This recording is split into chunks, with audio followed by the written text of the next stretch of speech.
St. Patrick's Day was a few days ago, but I'm still sitting here wearing green to not only celebrate the Irish, everybody except Caolan Loughran, but also to manifest some winning bets. My name is Angelo. This is We Want Picks. I'm going to give you my bets for UFC London. Before we dive into the bets, let me remind you that we have an app. Just go to the App Store, search We Want Picks, and you are off to the races. The app has everything the website has, and then on top of it, push notifications. Every time a bet gets placed, anytime we put out some new content, you will get a notification to your phone letting you know. If you like it, great. If you don't, you put your phone back down. You didn't miss out on any live movement, and it doesn't matter. Download the app now. Just search We Want Picks in the App Store. If you had the app, you had full access to everything Bet Sam has been doing lately. While nobody can win every single week, Bet Sam seems to be defying some of those odds, winning far more often than he's losing and winning in giant droves. Bet Sam is putting up ridiculous prop bets that every single week I look at them and I say, there's no way this is going to hit. Bet Sam's going down in flames. Can't wait to be accountable for his chaos. And here we are. Kevin Vallejos, round one knockout at plus 210. Damon Blackshear by submission at plus 300. Waldo Cortez Acosta by knockout at plus 195. I don't know how he's doing it, but he is. If you want to check out all of his bets for this week, next week, the week after that, and then UFC 314, you can do so now. Just go to WeWantPicks.com. Unlock them all. Use his code. Get him paid. Make him a couple of bucks for all the work and the effort that he is putting in. But he's not the only chap from New Zealand that's been putting up numbers. This fine gentleman, wearing his Sunday best, actually picked a perfect Cage Warriors card. If you don't know, this is Artem. He is also part of premium membership. But instead of just deep diving UFC bets, what he does is he does his analysis, he does breakdowns, he does picks, and he does bets for regional shows. This week, he literally picked a perfect Cage Warriors card. There were 8 fights on that card. He picked all 8 of them correctly. Make sure when you go to the site, under analysis, check out Artem. See what's going on in the regional scene. Money won on the regional scene is exactly the same as money won at the big UFC events. He is available, all of his stuff, at WeWantPicks.com. You'll also get more than some copy-paste bets. You'll get tools like the Data Analyzer. If you like to do your own research, you like to do some tape study, you like to deep dive statistics, well, Data Analyzer has everything you could ever need in one location. And it's built out for the future. You can start doing your UFC 314 research right now. You'll also have full access to the line movement tracker. This will give you the opening odds, the current odds, the win probability, and the line movement for every fighter on every card. And these are the cards you're going to get. You sign up today, you get 4 events because membership is for an entire month. It's $10 for a full month. You're going to get UFC London. You're going to get UFC Mexico. You're going to get UFC Vegas 105. And then you are going to get UFC 314, which as of right now is one of the best cards of the year. Check it all out. WeWantPicks.com. It's freaking 10. Guys, can we talk about how little $10 is? Eggs are more than $10. Eggs. What do you do? Make yourself some trash omelet with too much cheese and not enough salt? It's going to taste like, no, that's dumb. That's dumb. WeWantPicks.com. Click Become a Member. It's freaking $10. You get a month's worth of access. WeWantPicks.com. Let's go ahead and talk about this card. I'm going to give you some favorites. I'm going to give you some dogs, and then we'll talk about what I did with my money. If I'm looking at favorites, I do feel like this card's a pretty favorite-heavy card. I have bet on a handful of underdogs, more than I usually do, but I am pretty confident in most of the favorites here. Christian Leroy Duncan is one of them. As we all know, he's a good striker. He's a guy that finds finishes. He's pretty composed. He is fighting a UFC newcomer who's just not great at anything. His opponent can strike, but he's not phenomenal at it. Can grapple, but he's not phenomenal at it. What I think is going to happen is Christian's going to touch him up. Christian's going to make some things happen. Then Sergey's going to shoot some sort of too far away takedowns that aren't very good. They'll get stuffed, and Christian's just going to take over. I think these odds are spot on at minus 550. Loner Kavanaugh at minus 315. While we've debated whether he has a soul behind his eyes or not, there is no debating how insanely fast this guy is. Lightning fast hands. He touches his opponents up. He gets those hands going. He's got great footwork. My only concern, so I am going to pick him to win. I think he wins. I think the odds are okay. My only concern is his opponent, Felipe Dos Santos. If he just charges forward recklessly, I don't know how Kavanaugh is going to deal with that. But I do know that Felipe will slow down. I do know that Loner is ridiculously fast and accurate with his strikes. And if Felipe comes in a little recklessly, hopefully Loner steps off, blasts him, and he's off to a win. Then we have Jordan Vucenic. He's one of the guys that we've talked about on this show where I do my full breakdowns on Sundays. Then we do it again on Tuesday with Jakey Boy. And then later in the week, Thursday, Friday, we do it again, whether it's this video, DraftKings, or what have you. There's some people that I get less confident in as the week goes on and others that I get more confident in. Jordan Vucenic is somebody I'm getting more confident in as the week has gone on. The more I look at it, the more I realize how hittable, how droppable, how almost finishable Chris Duncan is. Chris Duncan does survive early chaos. He gets dropped. He gets back up. He makes things happen. But the reality is, in order to survive, you're losing. That means you're losing. You're getting dropped. Things are not going your way, and then you somehow pull it off. I think Jordan Vucenic is a little too tough, a little too fast, hits a little too hard. I think Jordan Vucenic can absolutely not only beat Chris Duncan, but potentially put him away. And then Carlos Ulberg. Here's the reality of it. Carlos Ulberg is a very good striker. He has the longest active win streak in the light heavyweight division. If he fought for a title tomorrow, nobody could argue. He is literally the most qualified person right now, just given his record and his current win streak. There are questions about who he has beaten, right? He hasn't beaten anybody in the top 5, but this is his opportunity to do so. He is fighting a 42-year-old man who hasn't had a win in 3 years, and that win was a freak leg injury. He hasn't had a legitimate win in 4 years, and that win was against a 185-pounder. In fact, he has no wins over active 205-pounders. So we have a 42-year-old Lan Blachowicz who doesn't have a single win over a 205-pounder on the UFC roster today. The reality is, I think Carlos Ulberg runs right through him, and we're going to be reminded why age is a thing. Youth matters in this sport. Carlos may not have the best record, but he's younger. He hits like a freight train, high-level kickboxing. I think Carlos Ulberg wins this fight, and I think the only reason we're getting odds that aren't insane are because in his last fight, he did get touched up a little bit. He did get hit, but he fought a very good guy, and he did well. If we're looking at some underdogs, first of all, any woman on this card, any underdog woman on this card, whether it's Molly McCann, Puja Tomar, either one of them, literally, either one of them are phenomenal underdogs. Molly McCann plus 170. Puja Tomar plus 145. Molly McCann opened at a minus 400 something favorite. Then the line completely shifted. The reality is her opponent sucks at striking. And unless her opponent really digs into the Nurmagomedov, I think Molly wins this fight. And it is short notice. So maybe she'll have some early wrestling success and then fade later. Molly is not soft. She can definitely be out-techniqued, but what she can't be is pushed around, bullied, thrown to the ground. I think Molly can absolutely win that fight. Puja Tomar, that fight's 50-50. The fact that Puja Tomar is an underdog, the fact that there's any real underdog in that fight is nuts. This line should be minus 110, and then just go like this throughout the week as a couple dollars come in on either side. Either one of those women, phenomenal underdogs. Chris Padilla, Jacob's underdog lock of the week. I picked him to win as well.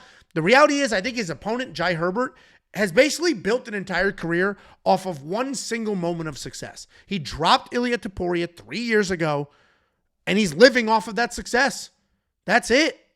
And yeah, he's a decent striker. He's long. He's got range, all those things. But he is living off the success of one really well-timed strike. And the funny part is, immediately after dropping Ilia Topuria, he got finished. Then we have Kevin Holland, the wildly unreliable Kevin Holland. I get it. Kevin Holland is not somebody you can really trust with your money. Kevin Holland goes out there, gets smoked, laughs about it, not a care in the world. He made enough money to retire 4 fights ago when he stepped up on short notice to take on Hamzat. Since then, he just hasn't seemed to give a shit at all. But this fight is at 170. And I do think circumstances are stacked in his favor. He's fighting Gunnar Nelson, who hasn't fought in years, literal years. His last win was a fighter who is no longer in the UFC, and not because they aged out, because they were cut for being terrible. I think Gunnar Nelson certainly has a path to victory if he gets the wrestling going, because we know that's a big hole in Kevin Holland's game. But the reality is 170-pound Kevin Holland has only really lost to MVP, best striker in the division, Wonder Boy, one of the best strikers in the division, and he broke his hand in that fight. And I think Kevin Holland, Jack Della Maddalena, who's fighting for a title. I think Kevin Holland can absolutely win this fight. I do think he wins this fight. And then Leon Edwards. Here's the reality of it. Leon Edwards is one of the, if not the most talented guy in the 170-pound division. The problem for Leon is he's a little non-committal. He'll hang out in the middle, not really let his hands go. He'll back up. He doesn't have any sense of urgency whatsoever. And because of that, people like Bilal Muhammad can move forward, take him down, stay in his face, and have some success. He is blaming that last loss on the time difference and fighting in the middle of the night, all that stuff. Maybe it's true, maybe it isn't, and we will find out on Saturday. But what I will say is talent-wise, Leon Edwards is the better fighter. It's not close. How could we question? Leon Edwards is a better fighter than Sean Brady. Sean Brady has a very clear path to victory. Come forward, punches and bunches, takedown. Punches, literally just do exactly what Bilal did. But I think if you're on the Leon side, plus money makes a lot of sense against the guy who is fighting his first ranked opponent in the UFC. If you take a look at my actual bets, you'll see the spreadsheet's a little bigger than usual. I've got a little more bets on the board than I normally do, and that's because I do feel this card's pretty straightforward. Right off the rip, we got Tomar and Bannon over 2.5, and I added Carlos Ulberg. That is a parlay. That was going to be the safety parlay. I was going to make the safety parlay the over on the Puja fight, and then Carlos Ulberg. The only reason I ultimately went with a different safety parlay and not that one is listen, I just went on that rant that Ulberg's fighting a 42-year-old, all that bullshit. Ulberg should win. That's why I spent money on him. You will never see me. All of these guys talking about plus EV. Oh, if the odds are crazy, you should double down. That's the dumbest shit I have ever heard. That's so fucking stupid. You're just going to throw money at random bets because the odds are good? That's so dumb to me. Bet on things that you think will happen.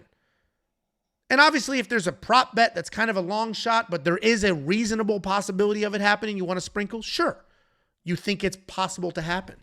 But there's this whole trend right now of people just betting on, oh, I'm going to put money here because while I do think this person is an underdog and should lose, the odds are kind of crazy. Dude, that's so fucking stupid. You think that person loses and you're still putting money on it because it's plus money? That's so dumb.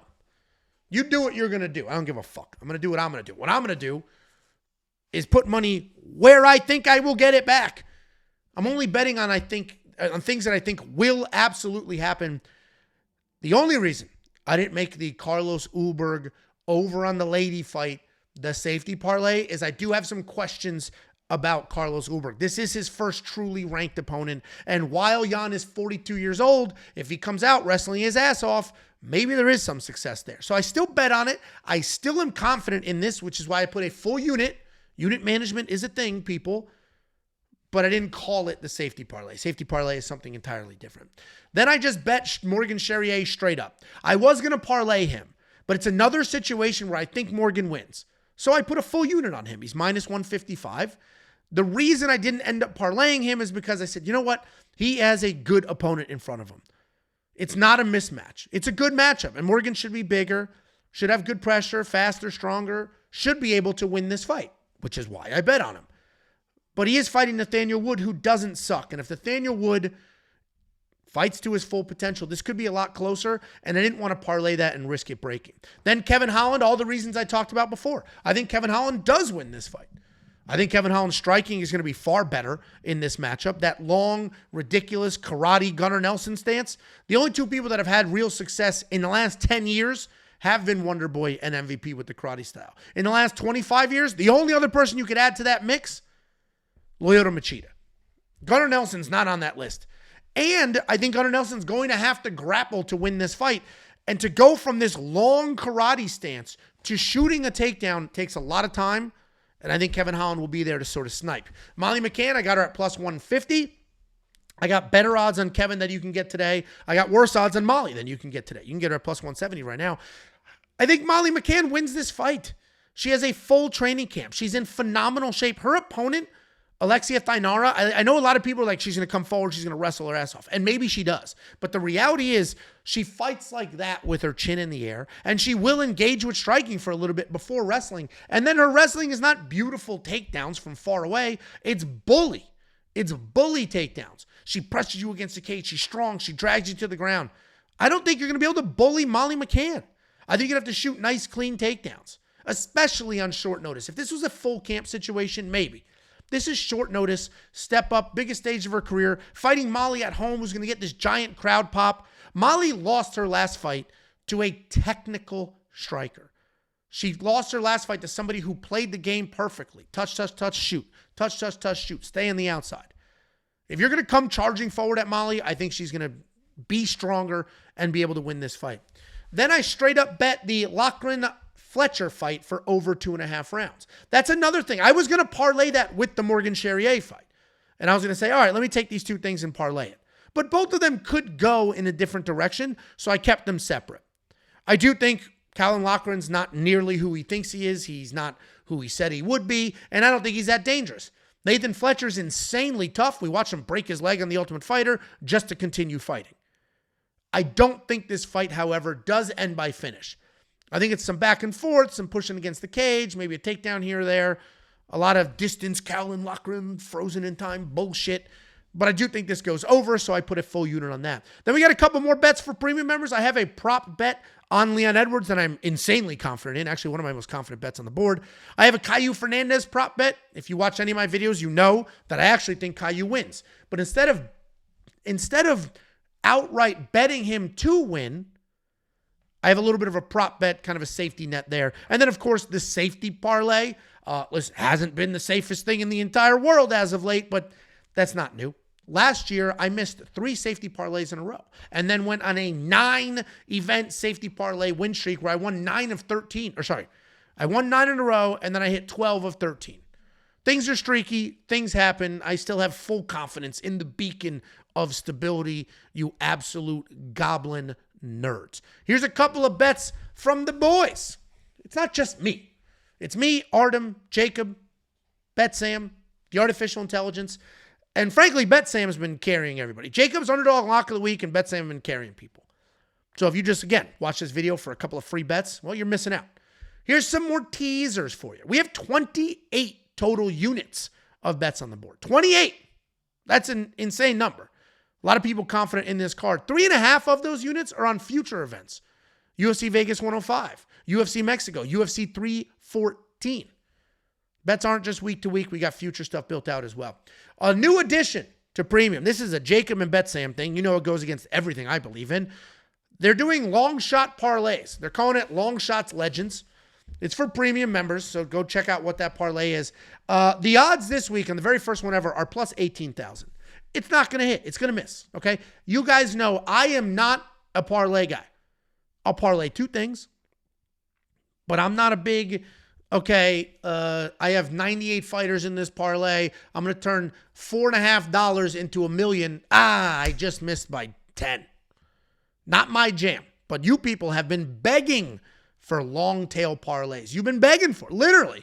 We do the premium survey every year, and people are always like, I want long shot parlays. So here you go. Bet Sam, Jakey Boy teamed up. Plus 18,000 for the first one ever. Insane. Jacob's underdog lock of the week. Chris Padilla at plus 110. There's also a couple of wild prop bets from the boys. Jan Blachowicz plus 1,000 to win by submission. That's not that insane. Jan Blachowicz can get some takedowns, maybe make something happen. His experience, his takedown ability. A parlay with Sean Brady and Morgan Charrier. I think that hits. Pretty safe parlay there. Puja Tomar wins by decision. So you can guess that's a Bet Sam bet. Puja Tomar can absolutely win this fight. Decent underdog.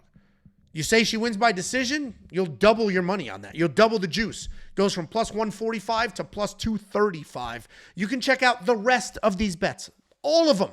The 28 units of bets right now at WeWantPicks.com. It's $10.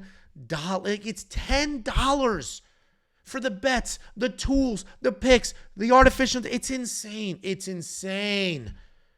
This isn't some Twitter dorks Patreon. It's a full-blown interactive website coupled with an app where you have full access, push notifications, and everything. Check it all out now at WeWantPicks.com. And if you want to check out Bet Openly, they are not a casino. They are not a sportsbook. What they are is peer-to-peer. So you put a couple dollars on the board, you bet on something. There's another human being on somewhere else in the world that takes the other side of that bet. You take that person's money. It's not you versus the book because they're not a book. They just facilitate bets between people. You can check them out because you're going to get better odds from them than a traditional book. You can check them out at WeWantPicks.com/betopenly or betopenly.com. And finally, you want a little bonus from the boys? Go to the link, weonpicks.com/bets. Use an affiliate link. We'll get paid, then you'll get paid. Guys, good luck this weekend. This should be a spectacular fight card.